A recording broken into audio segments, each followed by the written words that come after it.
Jangan lupa subscribe di YouTube channel Metro TV News dan juga nyalakan notifikasinya.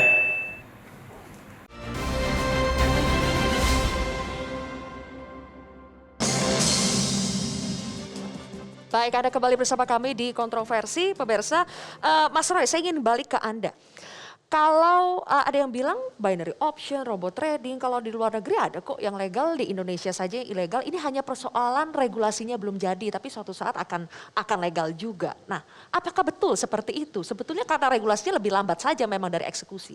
Sebenarnya dibilang betul juga enggak juga, karena apa? Kayak kasus robot trading itu kan ternyata itu kan tipu-tipu semua. Brokernya nggak ada itu, brokernya itu broker dia sendiri aja. Kalau robot tradingnya ada, robot itu ada. Tapi kalau dia itu kan naruh uang di broker, brokernya nggak ada.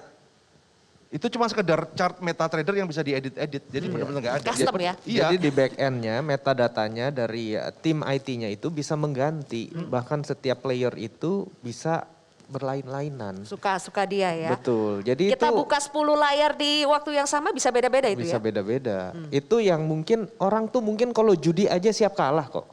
Tapi kalau ditipu kan nggak mau.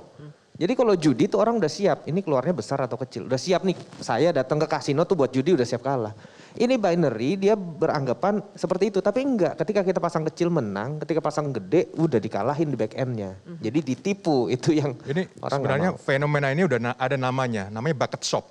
Bucket shop itu ya tadi sebenarnya antara satu nasabah dengan nasabah lain diadu posisinya square. Kadang-kadang satu di tipping jadinya jadi menang. Karena yang menang itu biasanya akan cerita kemana-mana. Ya.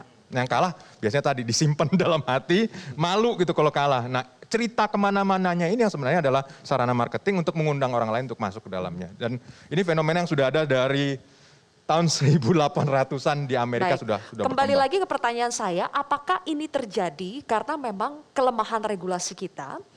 Karena sebetulnya regulasi kita saja yang belum cepat untuk mengatur hal-hal seperti ini, Mas Roy. Jadi gini, kalau memang namanya regulasi dan teknologi pasti susah ngejarnya ya. Karena regulasi, untuk menentukan regulasi aja mungkin Pak Ahmad Saroni udah pernah untuk menentukan sebuah doc itu kan perlu waktu, kadang bisa setahun, bisa lebih. Teknologi itu dalam hitungan bulan udah berubah. Kalah cepat Dan kita. begitu regulasi di doc, problemnya gini, saya tahu kenapa regulasi itu lambat. Kenapa? Karena DPR itu sangat berhati-hati, karena begitu satu regulasi di doc, mungkin kita akan menyelesaikan masalah di pintu depan, tapi kita membuka masalah di pintu belakang. Itu yang ditakutkan. Betul nggak Pak Saroni? Sangat betul. Nah, jadi itulah kenapa hati-hati. Karena kalau kecepatan, ya kan, misalnya kecepatan, tiba-tiba kita nggak tahu regulasinya ternyata menguntungkan salah satu pihak yang kita nggak ngerti. Kita bukan niat jelek nih, tapi kan ternyata ketika ada regulasi seperti itu, cetek, kemudian tiba-tiba yang harusnya ilegal jadi legal. Ya. Kan jadi masalah juga. Oke. Yang disalahkan nanti DPR lagi nanti. Kalau menurut saya di Indonesia tuh ada namanya Satgas Waspada Investasi. Menurut saya peranannya kurang nih. Karena Satgas Waspada Investasi cuman memberikan nih yang ilegal. Sedangkan kalau saya baca di websitenya itu bisa loh melakukan penyidikan. Kenapa sih enggak misalnya ada yang mencurigakan dilakukan penyidikan aja dulu. Kalau tahu-taunya itu benar jalan ya udah monggo silakan jalan lagi. Tapi kalau nggak benar kan udah bisa dilakukan pencegahan sebelum timbulnya banyak korban. Dan bisa juga kan mengundang misalnya seminggu atau sebulan sekali kumpul kira-kira ada trading-trading apa nih yang mungkin ada indikasi tipu-tipu. Jadi kan Satgas Waspada Investasi bisa melakukan lebih proaktif. Kumpul dong, oh ini benar, ini kayaknya nggak mungkin nih. Masa bisa untung 3% dibalikin ini ponzi nih dan sebagainya.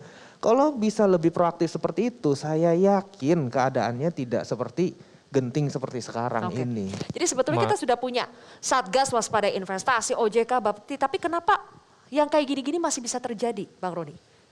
Begini, tadi kalau Rudi ngomong masalah orang mengawasi dengan seksama bahwa ini nggak benar. Kalaupun tahu, ada orang yang diem aja. Jadi jangan salahkan. Masalahnya mentalitinya mau nggak untuk melihat itu dengan kebenaran untuk keadilan.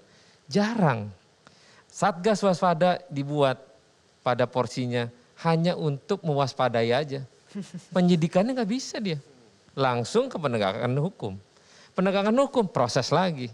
Makanya waktu saya rapat dengan PPATK meminta bila mana rekening-rekening mencurigakan segera untuk diblokir dan sampaikan itu ke penegak hukum, ada batas waktu.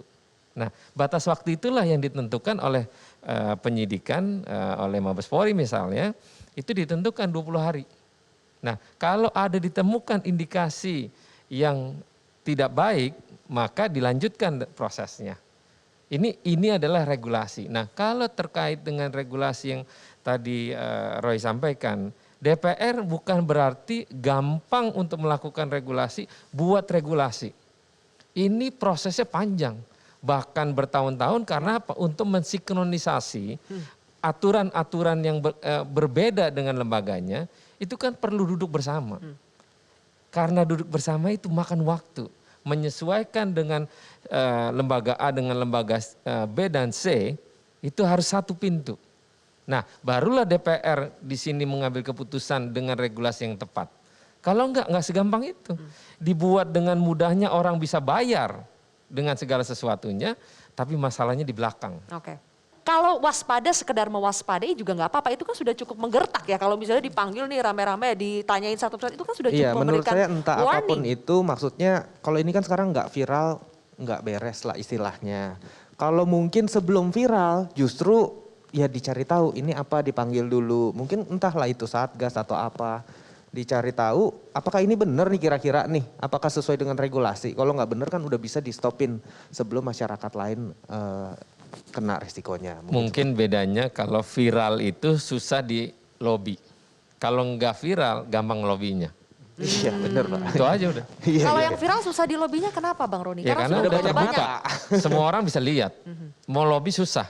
Tapi kalau nggak viral ya diem-diem aja dia. Ada yang ngomong, Pak Rudi tolong bantu Pak Rudi.